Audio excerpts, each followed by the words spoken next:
Having innovation in the supply chain is critical.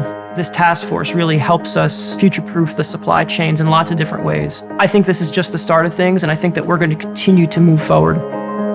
When the pandemic hit, all of us had a lot of questions. We were worried about our teams, we were worried about our partners.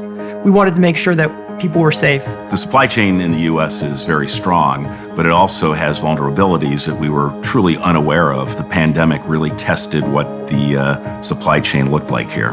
We looked around our system capabilities and realized that we were limited and we needed to do something about making a safer environment for drivers and our warehouse personnel. The Consumer Brands Association put together a task force with over 40 shippers and retailers to define a standard for contactless pickup and delivery. The real goal of the task force was to create a set of protocols that would make freight pickup and delivery touchless. So that's when we brought in Vector, who actually had top-of-the-line electronic bill of lading product, and get away from those manual touch points and digitize that in a way where it's seamless for the driver, seamless for the shipper. Really was kind of a no-brainer of an immediate win and come up with a solution that can scale. Our mission is to connect, educate, and advance the supply chain profession broadly. And we embraced this opportunity with Consumer Brands Association, with Vector. When the task force came together, they very importantly thought that we should be looking at using a standard. Because why create something that's a one-off that not everybody can implement? And then the standard allows you to be interoperable. The project itself quickly showed through the pilots that this also significantly improved the visibility, the transparency, and ultimately the performance of the organization and brought us years ahead from where we were before. People will be able to get in and out of facilities faster and smoother with less friction, which meant they could get back on the road and get products back into people's hands. It's elevated the entire supply chain, and it's elevated the industry. At one point in time, we had 60 different scenarios of specific use cases that might arise during a shipment.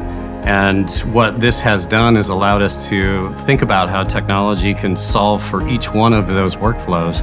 The entire workflow is based around EBOL, so it's integrated into the process we already leverage today, and it pre-populates all the fields of information that historically had to be filled out manually by a driver. And in every instance, I think without exception, we saw a significantly better, more contemporary workflow.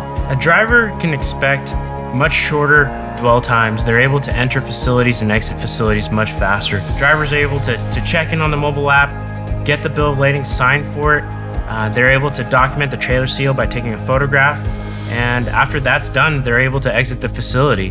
And so at some of our facilities, we're seeing a turnaround time of just 11 minutes. As we've learned over the 9 months that we've been in operations, our challenges continue to diminish. It's been great. We're looking to expand to more of our facilities.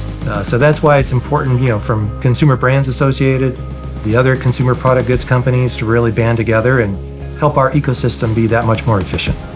The post-audit proof of delivery process that you currently go through, where you're going through reams of paperwork to verify the quantities that have been delivered and signed off on, you now start to create what I think is like a blockchain environment where the shipper, the receiver, and the carrier now have access to an electronic document that says, okay, this is what really happened. If we can get behind this, then the cost of goods to the consumers stays as is, and we stay competitive. When you think about drivers, they're very time sensitive. Every minute that you take away from them being on the road is money out of their pocket. And so being able to keep drivers on the road as much as possible is really important. The opportunity for us to engage all stakeholders around adoption is going to be the next big step, because if we have the standard but we don't have adoption, then it's not worth having the standard. So I think it should be a sell that we should be able to execute. The task force has just accelerated and picked up more momentum as we've progressed. The membership list is growing, I would say, week by week. Having the innovation in the supply chain and continuing to press the envelope forward and evolve and be bold is critical. Because we're living in a world where speed matters. We're living in a world where consumer demand and expectations are changing, seems like every single quarter. And the task force has a great group of organizations that are working on it that I think can really propel it forward into a huge opportunity, it's going to have long-lasting impact in a very positive way.